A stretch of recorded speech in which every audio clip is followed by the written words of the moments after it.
64 জেলার 630টা থানা আছে। যতগুলো জালেম ইসলাম মুসলিম মানবতার বিরুদ্ধে যারা ষড়যন্ত্র করেছিল, যারা জুলুম করেছিল, তাদের বাড়ি ঘরের অবস্থা আল্লাহ একই বানিয়ে দিয়েছেন। আল্লাহ যেন আমাদেরকে দেখিয়ে দিচ্ছেন ফাতিলকা, ওই যে এই ঘরগুলো সবচাইতে বড় ঘর যেটা মনে করতাম ঢাকাতে, অনেকে এত আবেগ নিয়ে সেখানে যে ঘরে পর্যন্ত চুমা খেত। দেখেন ঘরের অবস্থা, জাতীয় টয়লেট হয়ে গেছে। হ্যাঁ, 4-5 জন একসাথে প্রসাব করতে পারছে। কোথায় পৌঁছে গেছে দেখিছে। আমার মনে হয় কিছু মানুষ প্রসাব পায়খানা করতে যাচ্ছে একটা উদ্দেশ্য নেই। আমি কাবা শরীফ তাওয়াফ করার পর 16 সালে যখন উপর দিয়ে ঘুরছি, হঠাৎ দেখি আমার পেটে সেরকম যন্ত্রণা, ব্যথা। এক পুলিশকে বললাম, ইয়া হে ভাই, আমার পেটে ব্যথা করছে হঠাৎ, আমি তো এতক্ষণ ভালো ছিলাম। পুলিশ আমারে বলছে, ইয়া হাজি আল হজ্জা, তাই না বিলা দোকান? ও হাজি, দেশ কোথায়? জি তুমি বাংলাদেশ। বাংলাদেশ থেকে এসেছি। ওনার ভাষা দিয়ে আমারে বলছে, আপনি এখনো পর্যন্ত জানেন না কোন জায়গা? না তো, যেটা আবু সাইদের বাড়ি। আপনি এখনো পায়খানা না করে দাঁড়িয়ে আছেন, তাড়াতাড়ি কাজ করেন। সত্যি কথা বলছে যে কোরআন সামনে পায়খানা করে দেখি আমার পেটের যন্ত্রণা, ব্যথা ভালো হয়ে গেছে। আল্লাহ আমাকে যেন জানাতে চেয়েছে, হামজা 6000 কিলোমিটার দূর থেকে এসেছো, আরে শয়তানের মুখে পায়খানা না করে চলে যাবা, তাড়াতাড়ি করো। আমার তো মনে হচ্ছে এখন যে 5-6 জন একসাথে দল বেঁধে পোশাক করছে, আজকেও দেখলাম 3 জন একসাথে বের হচ্ছে। তার মানে ওখানে যারা যাচ্ছে এটা নিয়ত করে যাচ্ছে যে আমার রোগ ভালো হবে। এটা তো আর আন্তর্জাতিক করা সম্ভব না, এটা জাতীয় টয়লেট হয়ে যাবে। এইটাই বাস্তবতা। আপনি তাকান হিটলারের দিকে, চেঙ্গিস খানের দিকে, হাজ্জাজ বিন ইউসুফের দিকে, ইয়াজিদের দিকে। নামগুলো কিন্তু ভালো, খারাপ না। ইয়াজিদ নামটা খারাপ, কত সুন্দর না। শুধু জুলুম করার কারণে আল্লাহ নামটা ঘৃণিত, নিন্দিত করে দিয়েছে। এখন কোন হিন্দুকেও যদি বলা হয়, ভাই ছেলে হয়েছে 5000 টাকা দেবো, ইয়াজিদ রাখেন, বলবো কি নাম না গালি?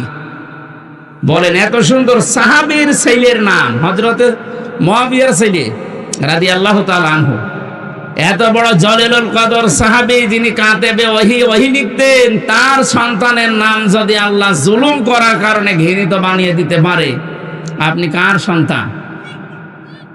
যত বড় মানুষের সন্তান হন, আপনার নাম যোগের আবর্তনে, কালের বিবর্তনে দেখবেন নামটা আজ হোক কাল হোক, ওটা আমার মনে হয় গালি হয়ে যাবে।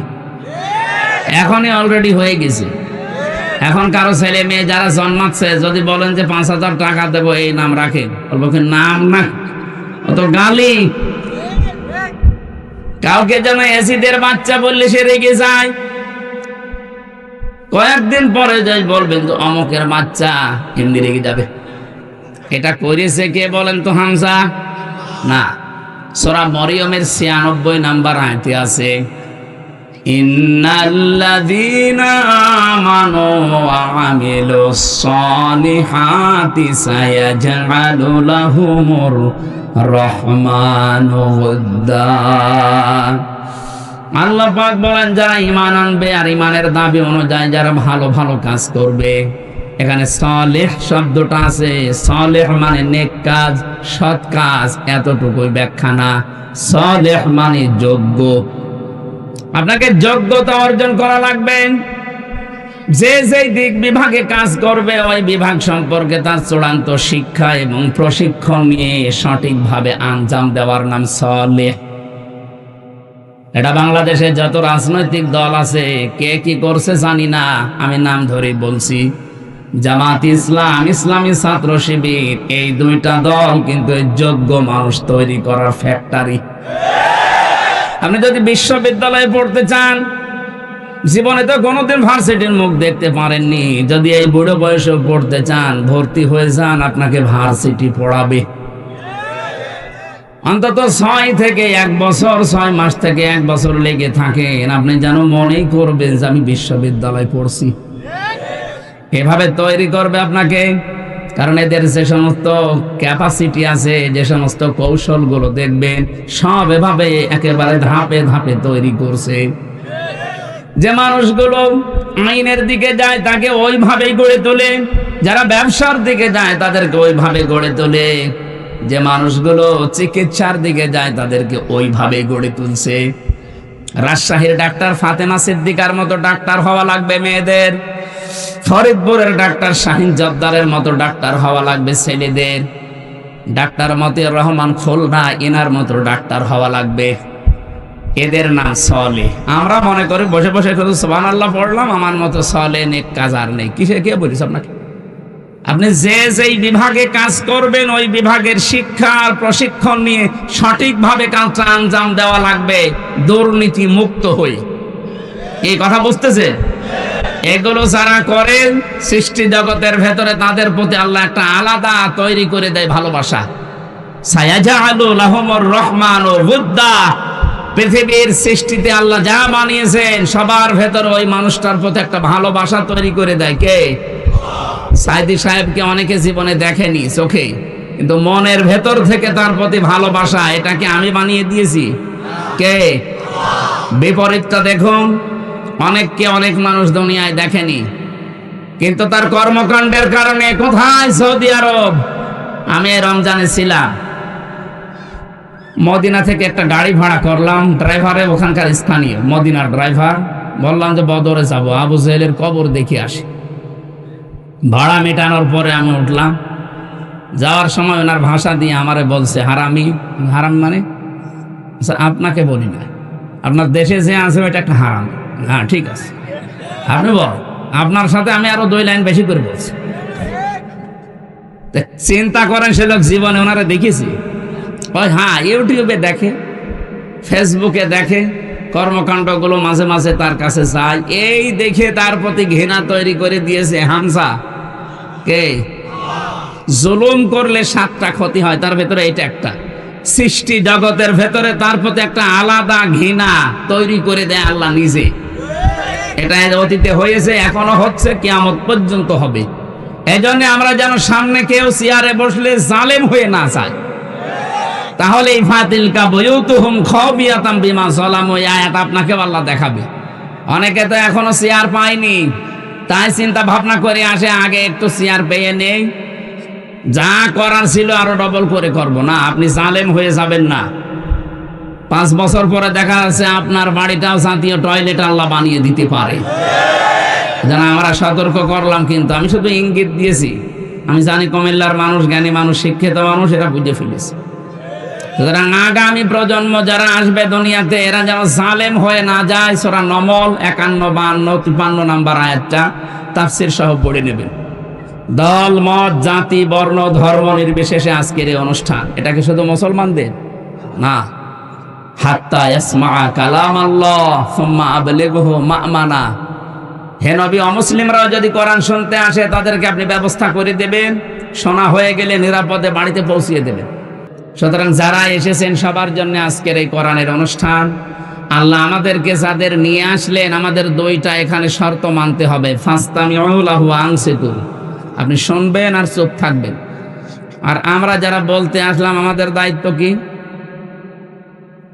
সূরা নাহাল, ওটা তো নমল বললাম, এটা নাহাল 44 নাম্বার আয়াত, 14 নাম্বার পারা, 11 নাম্বার পৃষ্ঠায়, 3 নাম্বার লাইনে আল্লাহ পাক বলেন, ওয়ানজালনা ইলাইকা যিকরা লিতুবাজ্জিনা লিন-নাসি মা নুযিলা ইলাইহিম ওয়া লাআল্লাহুম ইয়াতাফাক্কারুন। হে নবী, এই কোরআন আমি আপনার কাছে দিয়েছি। এই কোরআনে কারীম দিয়ে মানুষের কাছে আপনি সতর্ক বাণী পৌঁছান। এই যে লিতুবাজ্জিনা লিন-নাস, আপনি মানুষের কাছে কোরআন দিয়ে সতর্ক করবেন। কোন মানুষ? লাম শব্দ ব্যবহার করা হয় জীবিত মানুষদের জন্য। কোন মানুষ মরে গেলে তাকে কোরআন পড়ে শোনাবেন, এটার জন্য আপনাকে পাঠায়নি, আপনাকে পাঠিয়েছে জীবিত মানুষদের শোনাবেন। দুঃখজনক হলেও সত্য, 15.5 বছরে জীবিত মানুষদেরকে কোরআন শোনানো বড় কঠিন হয়ে গিয়েছিল। 14 জায়গায় অনুমতি নেওয়া লাগতো। এই কথা বলে না, অথচ ওই মানুষটার বাবা মারা গেলে আমারে ডাক দিতে, হুজুর কোরআন পড়ে দেন। আরে বেটা, তোর বাপ তো মরে গেছে, এখন আমি পড়ে করব কি? যতদিন জীবিত ছিল তখন পড়লে কাজ হতো। সরাসরি কিন্তু বলতো না যে না, কোরআন প্রচার করার দরকার নেই, কোরআনের অনুষ্ঠান হবে না। কিন্তু এমন সিস্টেম বানিয়ে দিয়েছিল, 14 জায়গায় অনুমতি নেওয়া। আমার মনে হয় কেউ নিতেও যেত না, ও অনুষ্ঠানও করতে দিত না। যাতে মাতাল হলেও তাহলে ঠিক ছিল, কারণ জানতো যে 96% মুসলমান এখানে। সরাসরি ওপেন কোরআনের বিরুদ্ধে অবস্থান নিলে টিকে থাকা সম্ভব না। এই জন্য এমন সিস্টেম করেছিল মানুষ যেন অনুষ্ঠান না করে। কিন্তু এখন আর ওইটা নেই। এখন আছে, এখন ওপেন হয়ে গেছে, অনুমতি তো লাগেই না। যারা অনুমতি দেবে তারা এখন বলো হুজুর আসে। আমাকে সেদিন গোয়েন্দা বিভাগের সর্বোচ্চ যিনি, আমি নাম নিলাম না, উনি আমাকে কল দিয়েছিল হোয়াটসঅ্যাপ। বলছে হুজুর, কোরআনের কথা সারা বাংলাদেশের 64 জেলায় 56,000 বর্গ মাইলে সেইভাবে আল্লাহ বলেছেন, ওইভাবে ফোর্স দিয়ে বলবেন, কোনো বাধা নেই, কোনো অনুমতি লাগবে না। কেউ যদি বাধা দেয় আমারে জানাবেন, ও ঠ্যাং ভেঙে ফেলবেন। বললাম যে স্যার, আপনি এতদিন ছিলেন কোথায়? আমি নতুন দায়িত্ব পেয়েছি, আমি একজন মুসলমান, যেভাবে আল্লাহ জানিয়েছেন আপনি ওইভাবে করবেন, কোনো সমস্যা নেই। আমি তো এইটাই চাই, আমরা তো এইটাই চাই যে আমরা আল্লাহর বান্দাদের শোনাবো কোরআন। মরা বান্দা না, জীবিত বান্দা। এখানে আমরা মরা না জীবিত?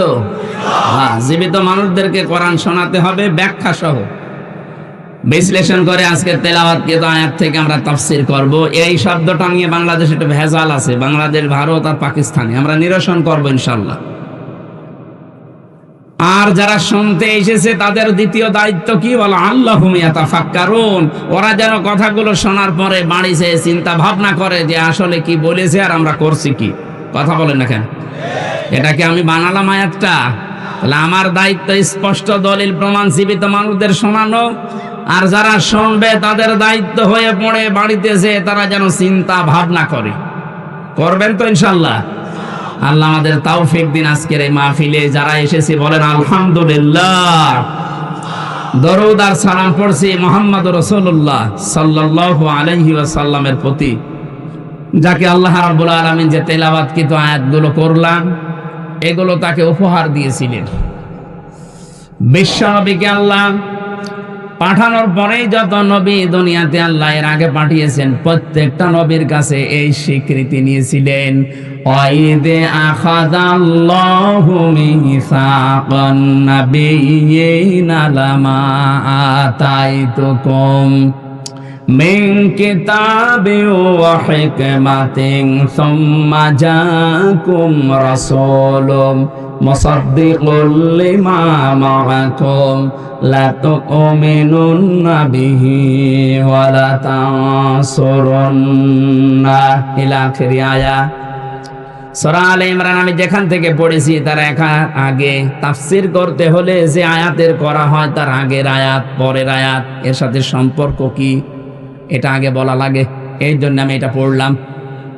আল্লাহ পাকের আগে রিসালাতের ঘোষণা দিতে গিয়ে তো ব্যাপক হারে দিয়েছেন। শুধু আমাদের যে নবী, যত নবী এর আগে পাঠিয়েছিলেন 1,24,000 বলেন আর 2,24,000 বলেন, সঠিক সংখ্যা যেহেতু আমরা জানি না, যত নবী আল্লাহ পাঠিয়েছে প্রতিটি নবীর কাছে এই স্বীকৃতি নিয়েছিল, অঙ্গীকার নিয়েছিল যে তোমাদেরকে আমি জ্ঞান দিয়েছি আর বিজ্ঞান দিয়েছি। তোমাদেরকে জ্ঞানের জন্য কিতাব দিয়েছি, বিজ্ঞান জানার জন্য আমার কিতাবের ভেতরে থিওরি দিয়েছি। যত বিজ্ঞানের আবিষ্কার সব আল্লাহর কোরআনের থিওরি থেকে। একজন রাসূল তোমাদের কাছে আসবে, তোমাদের কাছে যে কিতাব আর যে জ্ঞান যে বিজ্ঞান আছে এইটার স্বীকৃতি দেওয়ার জন্য, সত্যতা প্রমাণ করার জন্য আসবে। তোমরা যখনই ওই রাসূলের সংবাদ পেয়ে যাবে, লা তুমিনুন্না বিহি ওয়া লা তানসুরুন্না শব্দের আগে দুইটায় লাম দিয়েছেন, লামে তাকিদ নুনে সাকিলা। আল্লাহ পাক বলেন, হে নবী হে রাসূলরা, যারাই দুনিয়াতে তোমরা গিয়েছো প্রত্যেকের জন্য আমি অঙ্গীকার নিলাম, ওই রাসূল যদি তোমাদের কাছে চলে যায় অবশ্যই তাকে বিশ্বাস করবা, তাকে সাহায্য করবা। যত নবী যত রাসূল আসলেন প্রত্যেককে আল্লাহ বলেছিলেন ক্বালু আকরারনা, তোমরা কি স্বীকৃতি দিলে? প্রত্যেকেই বলেছে হ্যাঁ। আলা যালিকুম ইসরি, আমরা এই বিষয়ের উপরে ঐক্যবদ্ধ হয়েছি, একমত হয়েছি, আমরা স্বীকৃতি দিয়ে দিয়েছি। ক্বালা ফাশহাদু ওয়া আনা মাআকুম মিনাশ শাহিদিন, আল্লাহ বলেন তোমরাও সাক্ষী, আমিও নিজে সাক্ষী হয়ে গেলাম তোমাদের কাছে। এই আয়াতের শিক্ষা কি? মুফাসসির ইকরাম ফি জিলালিল কোরআনে লিখেছেন সাইয়্যিদ কুতুব, যত নবী যত রাসূল পাঠালেন তারা যদি নবীজির রিসালাতের স্বীকৃতি দিতে পারে, বিশ্বাস এবং সাহায্য করার অঙ্গীকার করতে পারে, কিয়ামত পর্যন্ত আমরা যারা নবীর উম্মত হয়ে আসব, আমাদের সবচেয়ে বড় দায়িত্ব হবে তার রিসালাতের ঘোষণা দেওয়া এবং তার সাহায্যের জন্য এগিয়ে যাওয়া। প্রশ্ন আসতে পারে, তার রিসালাতের ঘোষণা দিলাম, সাহায্য করব কি করে, তাকে পাবো কোথায়? তাকে পাবেন কোথায় মানে কিয়ামত পর্যন্ত তো উনি তো হায়াত পাবেন না, উনি তো একদিন বিদায় নেবেন, নিয়েছেনও। কিয়ামত পর্যন্ত তাকে সাহায্য করার নামান্তর হচ্ছে তার আদর্শ পড়ে আছে ওইটাকে সাহায্য করা। তার আদর্শকে যারা ধারণ করবেন, নবীজির আদর্শ দুনিয়াতে যারা বাস্তবায়ন করার চেষ্টা চালাবে, তাদেরকে আপনার সাহায্য করা ওয়াজিব, আপনার জন্য হক। লা তুমিনুন্না বিহি ওয়া লা তানসুরুন্না, যারা আরবি গ্রামার জানে, কত কঠিন শব্দ জানেন, এটা লাম দিয়েছেন আবার তাকিদ দিয়েছেন নুনে সাকিলা। অবশ্যই এখন আপনাকে মানা লাগবে তার রিসালাত। কবরে কেউ যদি বলতে চায় রব্বি আল্লাহ, আমার রব আল্লাহ, অবশ্যই তাকে রবের যে 5টা অর্থ আছে তার প্র্যাকটিক্যাল লাইফে ওটা মিলিয়ে দেখাতে হবে যে হ্যাঁ আমি রব মানি। তাহলে কবরে আপনি বলতে পারবেন রব্বি আল্লাহ, আমার রব আল্লাহ। দ্বিতীয় প্রশ্ন হবে মা দীনুকা, তোমার দিন কি? দিনের আমি 19টা অর্থ পেয়েছি পুরা কোরআন শরীফের ভেতরে, সামারাইজ করে আমি 10টা বানিয়েছি। এই 10টা বিষয় যদি দুনিয়াতে কেউ দেখাতে পারে যে হ্যাঁ আমি দিন এই 10টাকে মানি এবং প্র্যাকটিক্যালি দেখাই, সে কবরে যাওয়ার পরে বলতে পারবে দিন ওনাল ইসলাম, আমার দিন ইসলাম। এবার আসেন তো আমাদের কয়টা মানা হচ্ছে? আল্লাহ রাব্বুল আলামিন বলেন আফা গায়রা দীনিল্লাহি ইয়াবগুন, তবে কি এরা চায় আমি যে দিন পাঠিয়েছি সেই দিন বাদ দিয়ে অন্য কোন দিন তারা কি তালাশ করে? আল্লাহু আসলামা মান ফিস সামাওয়াতি ওয়াল আরদ তাওআন ওয়া কারহা, ইচ্ছায় হোক অনিচ্ছায় হোক, আকাশের জমিনে যা কিছু আছে সবাই আমি আল্লাহর দ্বীনের সামনে মাথা নত করে দিয়েছে। ওয়া ইলাইহি ইরজাউন, সবাইকে ফিরে আসা লাগবে কার কাছে? আর জোরে বলেন। এটা বাংলা অর্থ ছিল। এবার আসেন আর ব্যাখ্যায় যাই। দীনুল ইসলাম, এ কথা আমরা কবরে বলতে চাই না? চাই না? আরো জোরে বলেন। 1 নম্বরে দিন শব্দের ব্যাখ্যা আমি কোরআনে কারিম থেকে পেয়েছি, দিন মানে এই রাতের পরে যেটা আসবে ওই দিন। বলেন হ্যাঁ, দিনের প্রথম অর্থ কিয়ামতের দিন। এই জন্য প্রতিদিন আমাদের মুখ দিয়ে আল্লাহ 17 বার করে কমপক্ষে বের করে নিচ্ছে মালিকি ইয়াউমিদ্দিন। জবান খুলে কোরআনের আয়াতটা পড়েন, মালিকি ইয়াউমিদ্দিন। কিয়ামতের দিনের একচ্ছত্র মালিকানা কার? আরো জোরে। এটা দিয়ে আল্লাহ আমাদের বারবার মুখ দিয়ে বের করাচ্ছেন, কারণ হচ্ছে কিয়ামতে কিন্তু কারো কিছু করার থাকবে না, কারণ একচ্ছত্র মালিকানা আল্লাহর। কি এটা দিয়ে আল্লাহ বোঝাতে চাই, ও পৃথিবীর বান্দা বান্দিরা, কারো উপরে ভরসা করে কিয়ামতে ঠেস পাবা না। কত মানুষ, এই বিশেষ করে আপনাদের ব্রাহ্মণবাড়িয়া কুমিল্লা এই 2 জেলা এগুলো বেশি, কত মানুষ ভরসা করে আছে কেল্লা বাবা, ফতে বাবা। কিসের কেল্লা, কিসের ফতে? কিয়ামতে যেখানে নবীরা পর্যন্ত ইয়া নাফসি করতে থাকবে, হযরতে ইব্রাহিম নবী পর্যন্ত বলবে মাবুদ আমার পিতা আসরের সাথে যা ভালো লাগে তুমি করো, কিন্তু আমাকে বাঁচাও। হযরতে ঈসা রূহুল্লাহ তিনি বলবেন মাবুদ আমার মা মরিয়মের সাথে যা আচরণ করবা করো, তুমি আমাকে কিছু বলবা না। চিন্তা করেছেন যে নবীদের নাম বললাম, এত বড় পাওয়ারফুল নবী মূসা কালিমুল্লাহ, কথা বলতেন আল্লাহর সাথে। ইব্রাহিম খলিলুল্লাহ, আল্লাহ যাকে বন্ধু হিসাবে গ্রহণ করে নিয়েছেন। হযরত ঈসা রুহুল্লাহ, যিনি আল্লাহর সৎকারে তৈরি হয়েছিলেন। এত বড় বড় পাওয়ারওয়ালা মানুষ যদি বলে, আল্লাহ আমার আত্মীয় স্বজন মা বাবা এদের সাথে যা ভালো লাগে তুমি করো গিয়ে, কিন্তু আমাকে তুমি বাঁচাও, সেখানে কেল্লা ফতের উপরে ভরসা করে আছেন যে এরা বাঁচাবে। আমার তো কোরআনের ব্যাখ্যা তাফসীর পড়ে এতটুকুই বিশ্বাস জন্মেছে। সূরা আবাসার ভেতরে আছে, ইয়াউমা ইয়াফিরুল মারউ মিন আখিহি ওয়া উম্মিহি ওয়া আবিহি ওয়া সাহিবাতিহি ওয়া বানিহি লিকুল্লি ইমরিম মিনহুম ইয়াউমাইযিন শাআনু ইউগনি। আল্লাহ বলেন সেই দিন মানুষ দৌড়াবে নিজের আপন ভাই থেকে, মা বাপ থেকে, সন্তান সন্ততি, স্ত্রী বন্ধু, এদের থেকে আগে মানুষ পালাতে থাকবে। এখানে প্রায় 6টা মানুষের নাম আছে। কুমিল্লাবাসী মাথায় যদি মগজ থাকে একটু ভাবেন, প্রথমে ভাইয়ের নাম, মায়ের নাম, বাবার নাম, ছেলের নাম, স্ত্রীর নাম, বন্ধুর নাম। বিপদে পড়লে এরাই তো দেখি এগিয়ে আসে। আল্লাহ বলেন এরা পালাবে। এফিররো মানে এই যে বাঘে তাড়া দিলে যেভাবে মানুষ দৌড়ায়, এফিররো শব্দের শাব্দিক অর্থ এই দৌড়। আপনজন দেখলেই মানুষ এরকম করে দৌড়াতে থাকবে। কি বলে আপনার বিবেক বলেন তো আপনি? এরা যদি পালায়, আমার মনে হয় পীর সাহেব বলবে, আল্লাহ আমি পীরই ছিলাম না।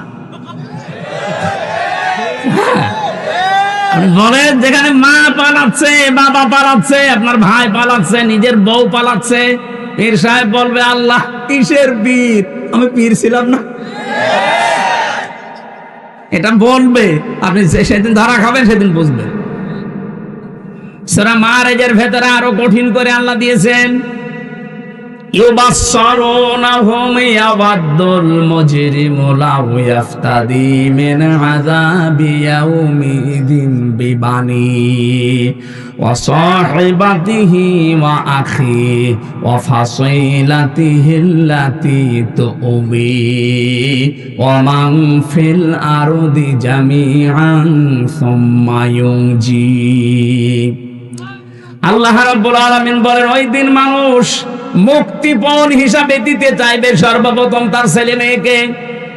আমি আয়াতটা পড়ার পরে, বাণী শব্দের ব্যাখ্যা পড়ার পরে চিন্তা করলাম, আল্লাহ 3টা বছর আমি জেলে আছি, আমার মেয়ে 2টাকে আমি আজও দেখিনি। ওই সময় 7 মাস রেখে গিয়েছিলাম ছোটটারে, এখন ওর 4 বছর। এই 3 বছর হয়ে গেল ওরে আমি না দেখার কারণে ওর প্রতি একটা অজানা ভালোবাসা আমার তৈরি হয়ে গেছে। বড়টার প্রতি অত না, ছোটটা ফারিহা জান্নাতের প্রতি যত বেশি হয়েছে। 3টা বছর না দেখে যদি এত বেশি মহব্বত ভালোবাসা তুমি তৈরি করে দিতে পারো, কোরআনের আয়াতে তুমি বললে কিয়ামতে আমি নাকি ফারিহাকেও মুক্তিপণ হিসাবে তোমারে দিতে চাইবো। আমার তো মনে হচ্ছে না, এই আয়াতটা আমার কেমন লাগছে। আপনি চিন্তা করেন তো, কিয়ামতের দিন এই ফারিহাকেও বলা লাগবে, আল্লাহ এইটাও দিয়ে দিলাম মুক্তিপণ, তুমি আমারে বাঁচাও। আমার স্ত্রী, আমার ভাই ভাগ্যর যা আছে, আমার বোন আছে, এমনকি আমার দুনিয়ায় যারা আশ্রয় প্রশ্রয় দিত, আমার দরের লোক, আমার আত্মীয় স্বজন, জ্ঞাতি গোষ্ঠী, এদেরকেও তোমাকে দিয়ে দিলাম, যাও। ওয়ামান ফিল আরদি জামিআ, দুনিয়ায় যত সম্পদের মালিক ছিলাম সব আমি দিলাম। সুম্মা ইউনজি, তুমি আমারে বাঁচাও। আল্লাহ জবাব দিয়েছেন কড়া করে ধমক দিয়ে, কাল্লা, কখনো না, কাল্লা কখনোই না, ইন্নাহা লাযা, তোরে আমি লাজাই দেব। কোথায় লাজা? কি আল্লাহ ভয়ঙ্কর বর্ণনা এরপরে দিয়েছেন। লাজা কি জানো? নাযাআতাল লিশাওয়া, এখানে গেলে আগে মানুষের চামড়া খুলে যাবে। আমাকে রিমান্ডে মাঠের নিচে যখন নিয়ে গিয়েছিল ওই আয়না ঘরে, আমি দেখেছিলাম মাঝে মাঝে রাতের বেলা, রাত 11টা 12টার পরে ওরা আসতো, 4-5 জন এসে এই কিছু জিনিসপত্র নিয়ে বলছে আমরা এইগুলো দিয়ে নখ তুলি, মানুষের চামড়া তুলি, এই যে এইগুলো দিয়ে জীবিত মানুষদের নখ তুলে নেয়, চামড়া তোলে। ডিম নিয়ে এসে বলতো যেগুলো আমরা দেই, আমারে কোনোদিন এরকম করিনি, কিন্তু দেখিয়েছে যে এগুলো দিয়ে আমরা নখ তুলি, তার মানে ওদের ওই ভয়ঙ্কর কথা শোনার পরে যেন আমি মিথ্যা কথা বলতে বাধ্য হই। আমারে বলেছিল আকিজ গ্রুপের বিরুদ্ধে এই কথাগুলো বলা লাগবে। দ্বিতীয় নম্বরে, এই দেশে জঙ্গিবাদ তৈরি করার জন্য জামাত ইসলাম আর শিবির কাজ করছে, এটা আপনি বলবেন আদালতের সামনে, যে তাহলে আপনারা ছেড়ে দেব। রিমান্ডে বারবার আমাকে ওই অফিসার গুলো, বিশেষ করে এসপি আর এসপি, প্রতিদিন আমার রাতের বেলা এসে বলতো জামাত ইসলাম তো খারাপ না, ভালো দল, ওরা মিথ্যা কথা বলে না, ওরা দুর্নীতি করে না, তা আপনার বলতে সমস্যা কি? না কি কায়দা করে কথা নিচ্ছে দেখেছেন? মনে তো হচ্ছে যে হাজার পাগল হয়ে গেছে মনে হয়। ঠিক আছে, আপনি আমারে নিয়ে চলেন। এত কষ্ট প্রথম কয়েকদিন দিয়েছিল, দেখেন না এত নড়ন চড়ন নেই। শেষে আমাকে ওই জিনিস দিয়েছিল যে এইগুলো দিয়ে আমরা নখ তুলি, যদি আপনি কালকে ম্যাজিস্ট্রেটের সামনে এগুলো না বলেন আমরা কিন্তু করব। কয়েকটা মুসলমান অফিসার পেয়েছিলাম, ও মুসলমান নামে শুধু আল্লাহর ভুল ধরত, যে আল্লাহর এই কাজটা মনে হয় ঠিক হয়নি। তার ভেতরে আমি একজন পেয়েছিলাম এই কুমিল্লা বাড়ি 14 গ্রামে, ওরা আমি খুঁজতেছি, পালিয়েছে। আর কয়েকদিন আগে পেয়েছিলাম খুলনা শেখ ইমরান, অধ্যাপক মিয়া গোলাম পরওয়ার সাহেবের বাড়ির পেছনে বাড়িও। ওই দিন আমার মাহফিল ছিল পরওয়ার সাহেবের কাছে। ওর বাবা আওয়ামী লীগের উপজেলা চেয়ারম্যান, ও শয়তান পালিয়েছে, পাওয়া যাচ্ছে না। এরপরে পাওয়া গেছে, পুলিশে ধরে এখন ছেড়ে দিয়েছে। ওরে আর পাওয়া যাচ্ছে না, কোন গর্তে ঢুকেছি। চিন্তা করে দেখেন, ওরা আমারে বলতেছে আমরা এগুলো দিয়ে নখ তুলি, এই যে এই মেশিন পত্র, আপনি যদি না বলেন সকালবেলা আপনার স্ত্রীকে তুলে নিয়ে আসবো। তখন আমার মেয়েটা 7 মাস বয়স মাত্র। বলেন এই অবস্থায় স্বামী যারা ঠিক থাকতে পারে? বাধ্য হয়ে বলেছিলেন যে যা ভালো লাগে করেন, আমারে নিয়ে চলেন, আমি সব বলে দেবো, যা। কিন্তু ম্যাজিস্ট্রেট আমার সাথে ধোঁকাবাজি করেছিল। ওখানে যাওয়ার পরে শুনলাম উনি ছাত্রলীগের প্রাক্তন কি সেক্রেটারি ছিল, উনি এখন ওই কাজে। আমার বলছে আপনার কোনো চিন্তা নেই, যা যা লিখেছে শুধু সই করে চলে যান, আপনার নিচে ছোট ছোট বাচ্চারা আছে কান্নাকাটি করছে। আমি তো এই 164 তখন বুঝতাম না, সহজ সরল ভাবে লিখে দিলাম। পরে শুনছি যে ওইটা 164। এমন এমন কিছু লিখেছে রাষ্ট্রের বিরুদ্ধে, আকিজ গ্রুপের বিরুদ্ধে, জামাতের বিরুদ্ধে, অথচ একটা কথাও আমার না। পরে যদিও আমি ডিনাই পিটিশন দিয়েছিলাম, কিন্তু সেটাই তো কাজ হয়নি। এই 3 বছর থাকা লেগেছে আর এই কারণে। অথচ সে মামলায় যে কিছুদিন আগে সব খারিজ হয়ে গেছে, সব খারিজ করে দিয়েছে। ওই মামলা তো 3 বছর তো ওই ওই জজের কাছে ছিল, কিচ্ছু করতে পারেনি। যে এখন হাত খোলা পেয়েছে, বলছেন যান, একেবারে মামলা ঢিসমিস করে দিলাম। বলতে গেলাম যে স্যার এটা তো আপনার কাছে এতদিন ছিল, এতদিন তো বলেননি, হঠাৎ সবই মানে মাফ করে দিচ্ছেন। উনি এইটাই বলতো যে আমার হাত বাঁধা ছিল, এখন হাত খোলা আছে, কিছুটা ন্যায় বিচার করতে পারছি। আমরা চাই বাংলাদেশে সবাই এরকম হাত খোলা থাকবে, আবু সাইদের মতো। কথা বলেন না কেন? হাত যতদিন বাঁধা থাকবে, ন্যায় বিচারের পরিবর্তে উপরে দেখতে হবে ফিটফাট, ভেতরে সব অবিচার হবে। আমরা তো এইটাই কায়েম করতে চাই বাংলাদেশে, যেন সবার হাত, বিশেষ করে 1628টা চেয়ার আছে, এই চেয়ার না, ওই জায়গা মতো যে চেয়ার গুলো আছে ওইগুলো, কতগুলো? 1628টা। এই চেয়ার গুলো আমরা চাই যারাই সামনে বসবে প্রত্যেকের হাত আবু সাইদের মতো এভাবে খোলা থাকবে। জীবন দিতে হয় জীবন দেবে, কিন্তু মিথ্যার সামনে মাথা নত করবে না, তাহলে ন্যায় বিচার কায়েম হবে ইনশাআল্লাহ। এখানে আমরা এমন মানুষকে দেখতে চাই যে লোকটা আল্লাহ রাসূলে বিশ্বাসী। কথা বলেন। সংবিধান সংস্কারের কাজ চলছে, আমরা চাই এমন এমন মানুষকে ওই জায়গায় নিয়ে যাওয়া হোক যারা সূরা ফুরকানের ৭৪টা যে সংবিধানের ধারা আছে, এই সূরা ফুরকানের প্রতিটি ধারা যারা বিশ্লেষণ করতে পারে, যারা বোঝে এগুলো ধারা আল্লাহ বানিয়েছেন মানবতার জন্য, এগুলো যদি এই মুসলিম দেশে সংবিধানে সংযোজন করা হয়, এই দেশে যে যার অধিকার সম্পূর্ণটা ফিরে পাবে। দিন মানে রাষ্ট্রীয় বিধান, এটা যতদিন পর্যন্ত আপনি কায়েম করতে না পারবেন, কবরে যাওয়ার পরে যেই বলবেন আমার দিন কি, আপনি বলতে পারবেন না। এরকম 10টা বিষয় আছে পুরা কোরআনে দিন শব্দের ব্যাখ্যায়। আমরা যদি আমাদের এই প্র্যাকটিক্যাল লাইফে 10টা মানতে পারি, কবরে যেতে দেরি আপনি বলে ফেলবেন দীনুনাল ইসলাম। আল্লাহ আমি সহ যারা এসেছি এটা বলার তৌফিক দুনিয়া থেকে কামাই করার তৌফিক দাও, বলেন আমিন। আপনি কথাগুলো বলতে গেলে তখন রাজনীতি মনে করেন, দুনিয়ার কাজ এটা, ঝামেলা যাওয়া দরকার কি, এগুলো আমরা করব না। আমরা 15 বছর অলরেডি মার খেয়ে ফেলেছি, রসুলের চাইতে আরো 2 বছর বেশি। কথা বলেন না কেন? এখন আমরা 10 বছর নবীজির মতো অন্তত এই জমিনটা হাতে নিতে চাই। আপনি একটু দিয়ে দেখেন, বিশ্ব নবী যদি বলতে পারেন খয়রুল কুরুনি করনি, কোরআন দিয়ে দেশটা 10 বছর চললে আমরা বলতে পারবো খয়রুল কুরুনি করনি, কারণ সাদাবাজি থাকবে না। কথা বলেন না কেন? ডাক্তার শফিকুর রহমান ঘোষণায় দিয়েছে, যদি কোরআন এ দেশে প্রতিষ্ঠিত হয়, সাদাবাজি নামও কেউ মুখে নিয়ে আসবে না। সবচাইতে বেশি গ্যারান্টি পাবে নারী তার ইজ্জতের। আজ জুজুর ভয় দেখানো হচ্ছে ওদেরকে, ইসলাম আসলে কিন্তু ঘরবন্দি হয়ে যাবা।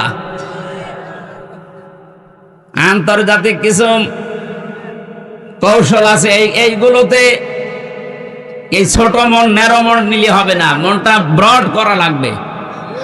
এই কারণে সেদিন দীপ্তির সাথে উনি টকশো করেছিলেন, এইটা নিয়ে কত রকমের ফতোয়া বাজে। আরে ভাই, ওখানে যদি উনি না যেতেন, ও পরের দিন আন্তর্জাতিক মিডিয়ায় ছড়িয়ে দিত যে এরা নারী বিদ্বেষী।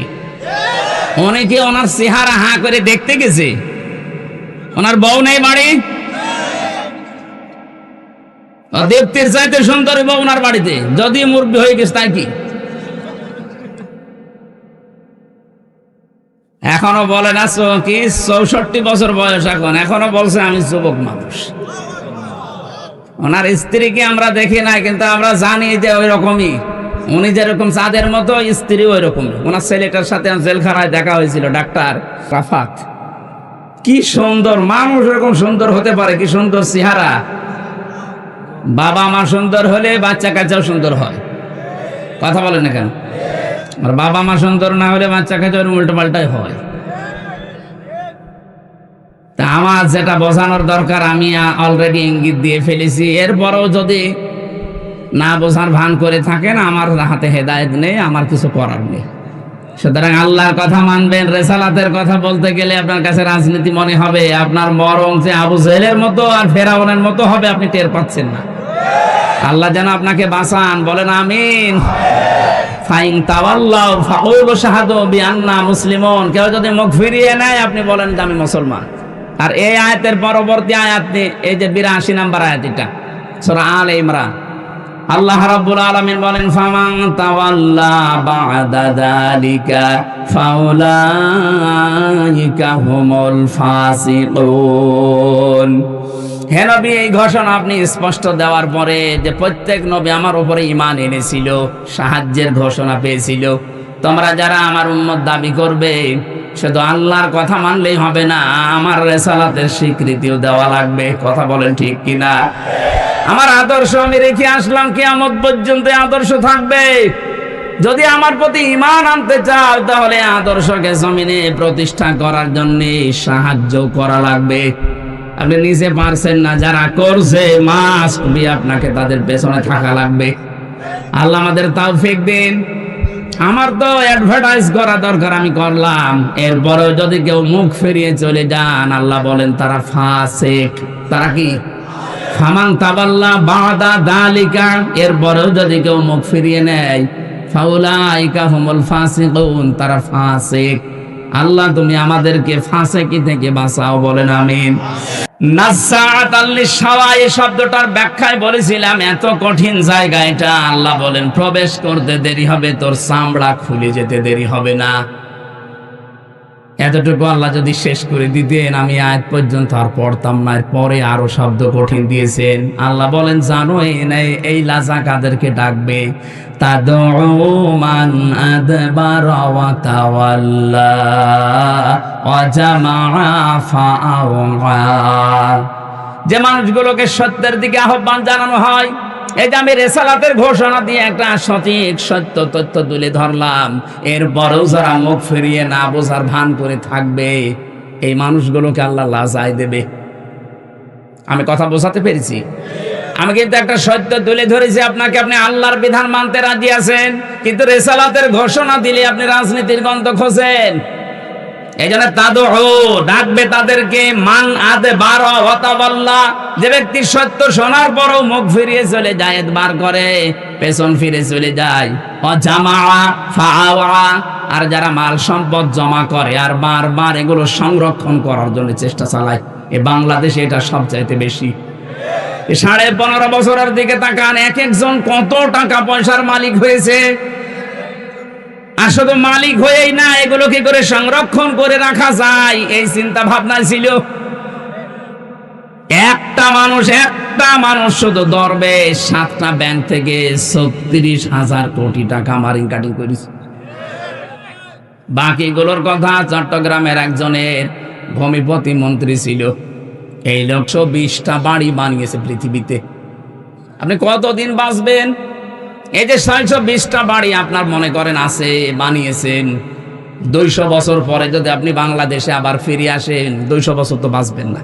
আর নাই খুব বেশি হলো 20 বছর বাঁচবেন, আর 20 বছর 30 বছর পরে মরে যাবেন।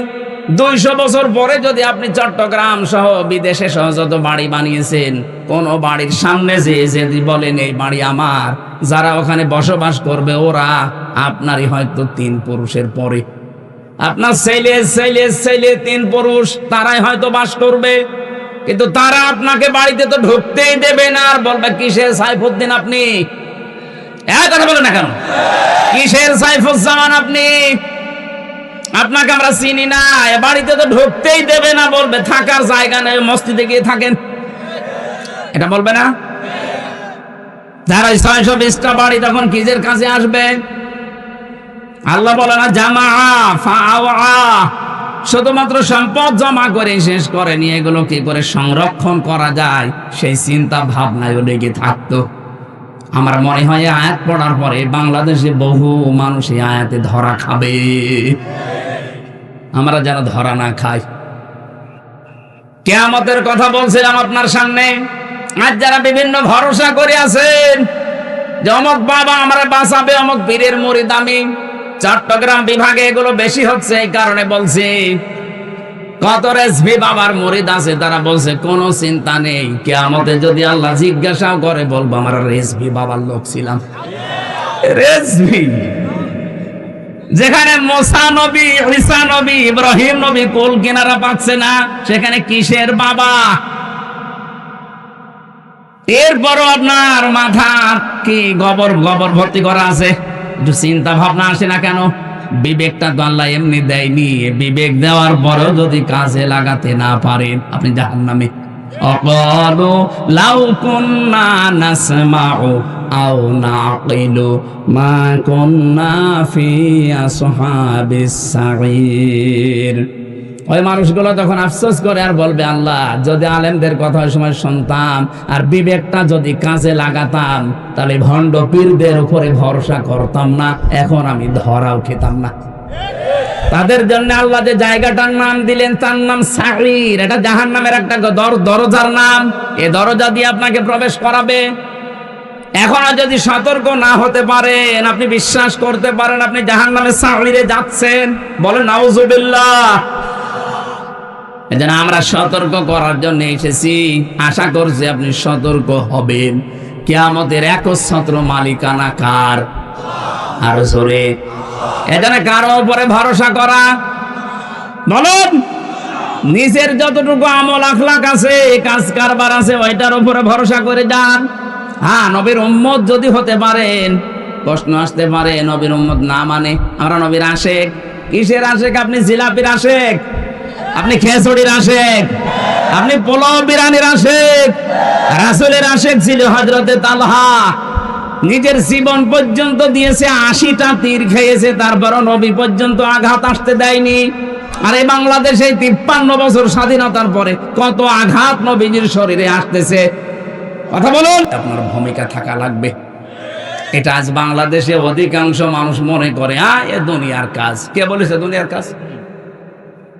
মেয়েরা যারা এসেছেন আপনাদের জন্য একটাই ওয়াজ আজকে, ওয়া তুইনু আলা দীনি যাওজাতিহা, জান্নাতি মহিলা ওইটা, যেই মেয়েটা তার স্বামীকে মানবতার জন্য, দ্বীনের জন্য, ইসলামের প্রসারে মানবতার সেবা করছে তার স্বামী, ও যেন ওই মহিলা তার স্বামীকে উদ্বুদ্ধ করে, ছাড় দেয়, সময় বের করে দেয়। কিন্তু অধিকাংশ মহিলা আরো বাধা দেয়। কথা বলে ঠিক কিনা? না, আপনি নামাজ পড়ে, রোজা করে, কালো বোরকা পরে নেককার হতে পারবেন না। আপনার স্বামী, এটা 3 নাম্বার পয়েন্ট, অতুইনু আলা দীনি যাওজাতিহা।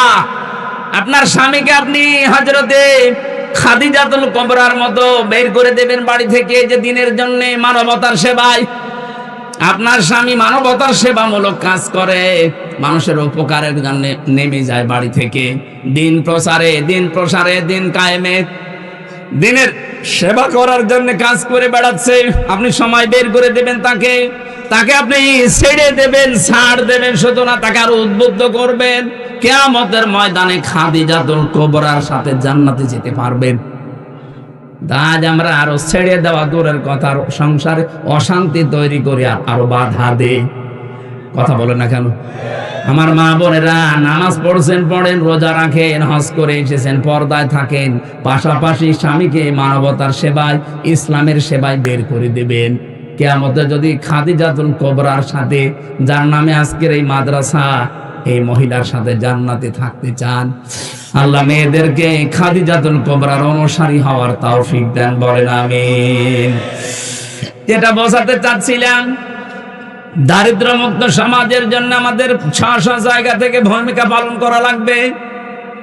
এটা যদি আর সবাই মিলে আমরা ঐক্যবদ্ধ হয়ে করতে পারি, দ্বীনের প্রথম অর্থ যেটা বলেছিলাম, কিয়ামতের দিন, এই কিয়ামতের দিনে আপনাকে আল্লাহ নিজে পার করিয়ে দেবেন। জোরে বলেন সুবহানাল্লাহ। দ্বীন শব্দের 2 নাম্বার অর্থ রাষ্ট্রীয় বিধান। এটা আজ বাংলাদেশে অনেকে আমরা না বুঝলে ফেরাউন এটা বুঝেছিল। সূরা মুমিনের 26 নাম্বার আয়াতে আল্লাহ দলিল দিয়েছেন, আকালা ফিরআউনু দারুনি আকতুল মূসা ওয়ালিয়াদউ রাব্বা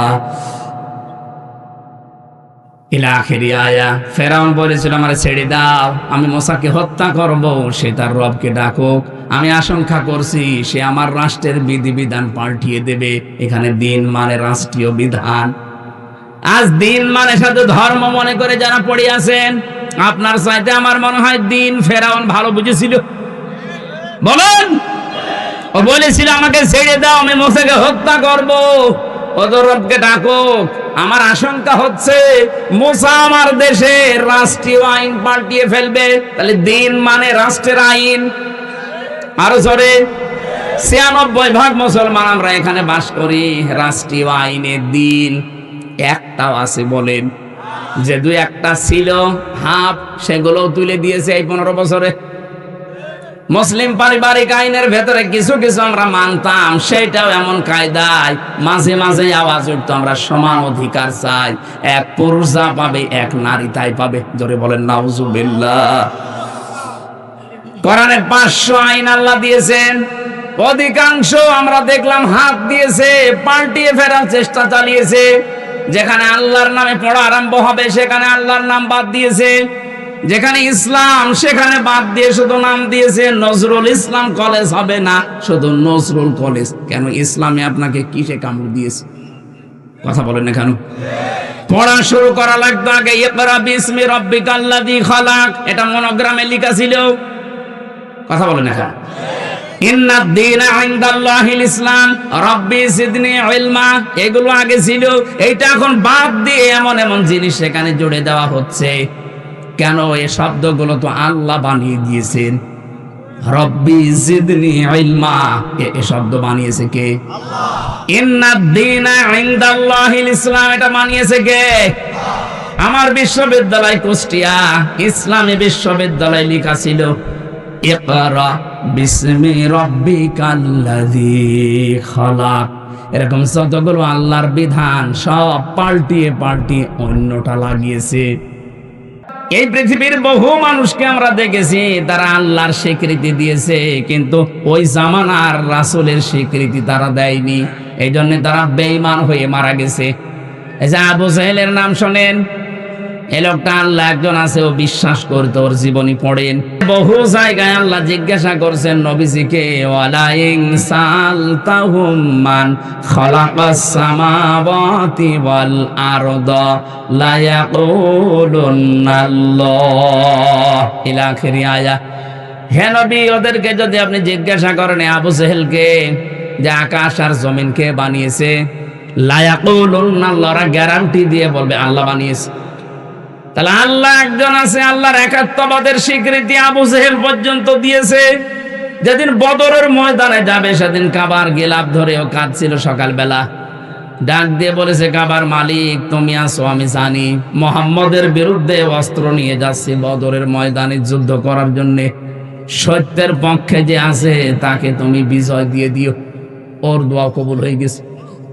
কি, ও তো সত্যের পক্ষে ছিল না, সত্যের পক্ষে যিনি ছিল আল্লাহ তাকে বিজয় দিয়ে দিয়েছিলেন। এরকম একটা দুইটা না, বহু ইতিহাস আমারই জানা আছে। ফেরাউনের ইতিহাস অনেকে শোনেন, কিন্তু শিক্ষাটা এখান থেকে নেন না। এই লোকটা আল্লাহ একজন আছেও কিন্তু বিশ্বাস করেছিল। শেষে এসে একেবারে শেষে যে বলেছিল, হাত্তা ইযা আদরাকাহুল গরকু ক্বালা আমানতু আন্নাহু লা ইলাহা ইল্লাল্লাযী আমানাত বিহি বানু ইসরাঈল ইলা আখিরি আয়া। আমি কেন পড়ছি, বাংলাদেশের সাথে আমার অনেক মিল দেখতে পাচ্ছি। এই জন্যে এদেশে বহু মানুষকে আপনি জিজ্ঞাসা করবেন রেসালাতের স্বীকৃতি দেওয়ার জন্য, রাসূলের জীবনী অনুযায়ী কাজ করতে, ও বলবে কি, আমি কি নামাজ পড়ি না, আমি কি রোজা রাখি না, আমি হজ করে এসেছি, আমি দান সাদকা করি। কুমিল্লাবাসী যে চারটা কথা বললাম, চারটা কথায় কার হুকুম? নামাজ পড়া, রোজা রাখা, হজ করা, দান করা, এই চারটা কার বিধান? আরো জোরে বলেন। এই বিধান যিনি দিয়েছেন তিনি তো বললেন, লা তুমিনুন্না বিহি ওয়ালা তানসুরুন্না, নবী আসবে তাকে বিশ্বাস করবা, তার স্বীকৃতি দিবা। এই যে ফেরাউনের কথা কেন তুললাম, বাংলাদেশে এই বিশ্বাসে যারা আছেন তাদের কিন্তু ফেরাউনের মতো মরণ হবে। আপনাকে আমি বাঁচাতে চাই। ওই লোকটা যখন ডুবে যাচ্ছিল ওই সময় বলেছিল, আমি ঈমান আনলাম, ওই আল্লাহর উপরে ঈমান আনলাম যার উপরে ঈমান এনেছে বানি ইসরাইলেরা, আমি তো মুসলমান। এরপরও ফেরেশতারা আমারে পানির ভেতরে বারবার চুবায় কেন? আল্লাহ তখন জবাব দিয়েছেন, আন, এখন। শব্দের দিকে খেয়াল করেছেন? ও কিন্তু আল্লাহর একাত্মবাদের স্বীকৃতি দিয়েছে যে আমি ঈমান আনলাম ওই আল্লাহর উপরে যার উপরে বনি ইসরাইলরা ঈমান এনেছে। তাহলে স্বীকৃতি তো দিয়েছে আল্লাহর প্রতি, কিন্তু ওই জামানার যিনি প্রেরিত পুরুষ ছিলেন হযরতে মূসা কালিমুল্লাহ, তার কথা কিন্তু বলে নাই। কথা বুঝতেছেন? ও শুধু লা ইলাহা ইল্লা পর্যন্ত বলেছিল, কিন্তু তো বলা লাগবে লা ইলাহা ইল্লাল্লাহ মূসা কালিমুল্লাহ। ওই জামানার রেসালাতের স্বীকৃতি ও দেয়নি, এজন্য মারা গেছে বেঈমান হয়ে। আল্লাহ কারণও জানিয়েছে কেন তোর ঈমান নসিব হচ্ছে না। আল আনা ওয়া ক্বাদ আসাইতা ক্বাবলু ওয়া কুনতা মিনাল মুফসিদিন। এবার আমার এই আয়াত থেকে প্রশ্ন, হাজার হাজার বছর পরে এখন আমাদের এই জামানায় আল্লাহর প্রেরিত পুরুষ কে বলেন তো? কথা বুঝতেছে? এই জামানার জন্য শুধু না, কিয়ামত পর্যন্ত একজন প্রেরিত পুরুষ আল্লাহ পাঠিয়েছেন, তার নাম মুহাম্মাদুর। আরো জোরে বলেন মুহাম্মাদুর। কোন মানুষ এখন বাস্তবে যদি আল্লাহর হুকুম মেনে চলে, কিন্তু রিসালাতের ঘোষণা এই জামানায় যিনি প্রেরিত পুরুষ আল্লাহ তাকে মানে না, তার মানে তার জীবনী মানতে চায় না। হ্যাঁ, তার জীবনী মানে তিনি যেদিন নবুয়ত পেয়েছেন 40 বছর বয়সে, সেই দিন থেকে জীবনের শেষ দিন 63 বছর, এই 40 বছরের ভেতরে, এই 63 বছরের ভেতরে 23 বছর তার নবুয়তের জিন্দেগি। এটা মানেন না? বলেন না কেন? এই 23 বছরের 13 বছর তিনি মক্কায় মার খেয়েছিলেন। আজ দেশে হাজারো মানুষ এই 13 বছরের জিন্দেগি শুনতে পাগল।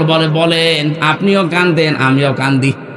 কিন্তু পরের যে 10 বছর মদিনার জীবন, উনি যে রাষ্ট্রপ্রধান ছিলেন, এইটা বলতে গেলে অনেক মানুষ যারা আল্লাহর স্বীকৃতি দেয় ওদেরও তখন আর মন পাওয়া যায় না। তখন বলে হুজুর এটা রাজনীতি, এটা দুনিয়ার কাজ। আরে ভাই আপনি তো 13 বছর ভালোই শুনলেন, খালি মায়ের খেয়েছিল এটা শুনতে কান্নাকাটি করেন। উনি যে মায়ের দিয়েছিল ওইটা শুনতে চান না কেন? আমরা তো ওইটাও বলতে চাই, মায়ের তো আমরা 13 না, আমরা তো 15 বছর খালাম। কথা বলে না কেন? উনি 13 বছর খেয়েছিলেন, আমরাও 15 বছর খেয়েছি। উনি 10 বছর রাষ্ট্রনায়ক ছিলেন, আমাদেরকেও 10 বছর চালাতে দেন না কেন? আমরা তো এখন 10 বছরে যেতে চাই, বলে না আপনি ওই 13 বছরে থাকেন। 13 বছরে থাকলে খালি মায়ের খালে আপনার ভালো লাগবে না? আমরা 10 বছরে যেতে চাই না। যারা বলেন না কেন? এই 10 বছর যারা মানতে চান না, তার রেসালাতের ঘোষণা পরিপূর্ণ হয়নি, শুধু 13 বছর দিয়েছে, 10 বছর দেয় না, ওর মরণ হবে ফেরাউনের মতো। আমার মনে হয় আপনি কথা বুঝেছেন।